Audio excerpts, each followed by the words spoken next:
Oke, di video kali ini kita akan bahas tentang average must confirm each other.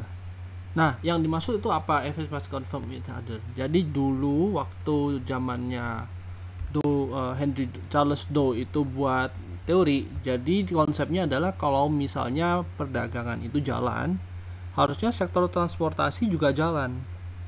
Nah, jadi kalau salah satu nggak jalan atau salah satu udah mulai lambat, kita bisa tahu duluan. Seperti kita ada contekannya dulu. Nah, berarti dari konsep yang kita tahu ini kita jadi tahu mana yang lagging, mana yang leading. Ya, ayo kita lihat sekarang contohnya di sini. Jadi kalau kita lihat dari indeksnya nikel ini sebenarnya kan dia sideways. Lalu dia sempat break higher high itu mungkin di tanggal 28 atau tanggal berapa nih? Tanggal 4 Mei. Ya, tapi ini bukan dari sini saya lihatnya dari Antam dan Inco-nya. Jadi kalau kita bicara dari ini harusnya naik nih Antam atau Inco-nya, kita mau kalau dia naik harus bisa buat higher high. Nah, kita lihat di sini higher high-nya di mana dia buat. Nah, kalau seumpamanya higher high-nya dari Antam itu dia break di tanggal 29 ya. 29. Sedangkan di Inco itu dia break di tanggal 4 Mei. Berarti kita tahu di sini Inco jalannya lebih lambat. Kalau Inco jalannya lebih lambat, berarti kalau Antamnya naik dulu, ya Inco-nya yang ngekor. Kalau Antamnya turun dulu, ya Inco-nya yang ngekor. Dari situ kita bisa tahu. Nah, apalagi kalau kita bicara dengan indeks, jadi kalau semuanya indeks IHSG naik, berarti harusnya saham-saham lain itu sama-sama naik.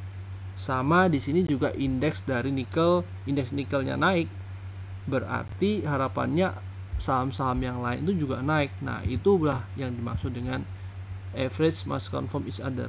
Hal yang sama dengan aset kelas lain. Saya ambil contoh di sini misalnya forex. Nah, kalau seumpamanya kita bicara yen pair itu akan menguat, berarti kita mau seluruh pair dari yen itu arahnya sama. Nah, kita lihat ini dia turun, ini dia naik, ini dia sideways, ini dia naik, ini dia naik, ini dia naik, ini dia naik. Jadi mostly harusnya kalau kita lihat ini yen ini tidak menguat, berarti sebenarnya arahnya confirm nggak. Kalau mix berarti kita nggak bisa ngomong dia confirm ya, mix. Nah, tapi kalau semuanya bullish banget di yen, berarti harusnya kalau ini turun, ini turun, ini turun, ini turun, ini turun, ini turun, ini turun. Hal yang sama dengan saham-saham di industri. Kalau misalnya industri manufaktur naik, berarti seluruh manufaktur harus naik. Mostly dari manufaktur harus naik. Kalau semuanya dari sektor bank naik, finance naik, berarti bank semuanya harusnya sama-sama naik.